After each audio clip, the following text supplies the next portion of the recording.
So you've heard about hydrilla. You've learned a little bit about it, or learned a little more about it, I hope.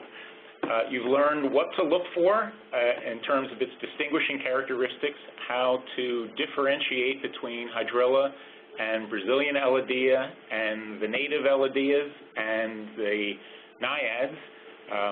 And so for those who mentally took these quizzes, the first question asked showed a picture of a plant and asked what you were seeing. For those who said they were seeing hydrilla, I hope now you know that you weren't seeing hydrilla in the first picture, you were seeing the native elodea. In the second quiz, we showed you a picture of hydrilla, and I hope you now are able to distinguish that. The third question asked for the most distinguishing characteristic, the one thing that if you see it, you know you've got hydrilla, at least if you're seeing something that looks like hydrilla otherwise. And that, as Bob indicated several times, is the tuber. That is perhaps the best distinguishing characteristic, but you might not always see that even if it's there. So we do believe it's important that you keep in mind all of those other characteristics we talked about, the leaf arrangement, the number of leaves in the whorl, and the serration on the edge. So you've gone through the process, and you're surveying your lake like crazy, and you're filling out all this information, what to do. As Meg indicated, we hope you'll enter this data into IMAP. Jennifer has developed a nice project for this, and we hope that that's the best way to communicate what you're finding, what you're not finding, and uploading photos so that if you think you found something, we can start the process for trying to identify it.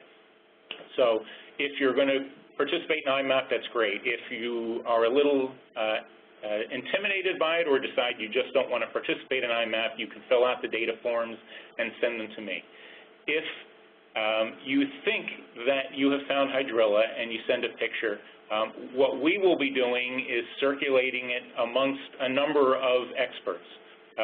There is a botanist in Massachusetts named Barry Hellquist who has written the Bible of aquatic plant management, if you will, and he has coined a term, or at least I've heard him use the term, gestalt, to describe this ability to easily identify the plant. We're all trying to gain that gestalt because we still are not really comfortable in identifying this plant because, again, it looks very much different than the hydrilla that our parents and grandparents know about and learned about in Florida starting in the 1950s. We will circulate any photographs to see if we also think it looks like hydrilla. And as Meg pointed out, it's important when you're out there to collect a specimen of anything that you think is hydrilla. Don't send it immediately, either through IMAP or via email or the data form. Send that information to us. If we think it is also hydrilla, we will ask you to send a specimen, and I'll go over that in a few minutes. If hydrilla is verified and we found it in your water body, the next step in the process is to try to identify a response.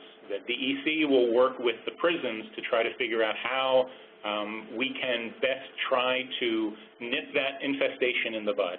And I mentioned in the beginning that we hope that you'll look for hydrilla over the next 2 weeks or so. However, the window of time in which hydrilla is up and actively growing and mature enough that we can distinguish it is a little broader than this 2-week window. The hydrilla that we've seen in New York State is emerging from the sediment now and will probably be actively growing into the fall. So there is time to look for it. But again, we hope you'll look for it extensively in the next 2 weeks. And that once that infestation is found and if there's a need to delineate it more, you'll be brought back into that conversation. Okay.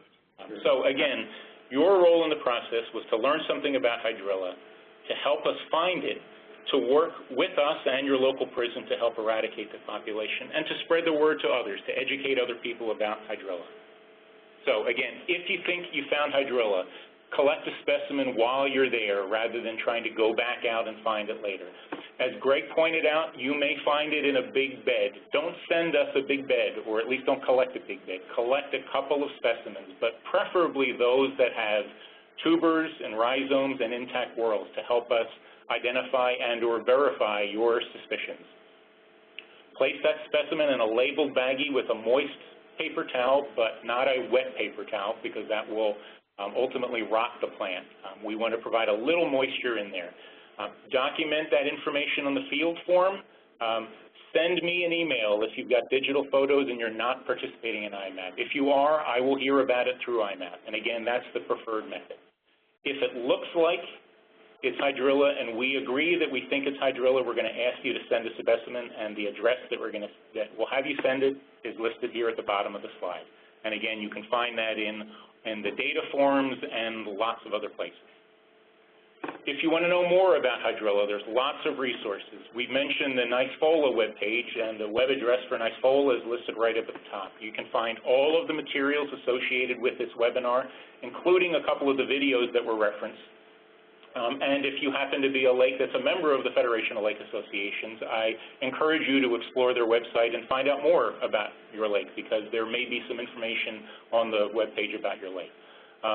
The NYS Info webpage can give a lot of information about Hydrilla, and specifically information about your local PRISM, in case you don't happen to know what your PRISM is and who you can contact for more information about your PRISM. As part of the Cayuga Inlet infestation, the local task force in Cayuga Inlet area developed an extensive webpage called stophydrilla.org that I strongly encourage you to visit, because there is a tremendous amount of information about Hydrilla generally and the active management that's going on with Hydrilla. And the bottom web page is a place where you can find out more information about some of the work that Greg talked about. This is online. So before we open it back up to questions, we want to thank you for participating in the webinar.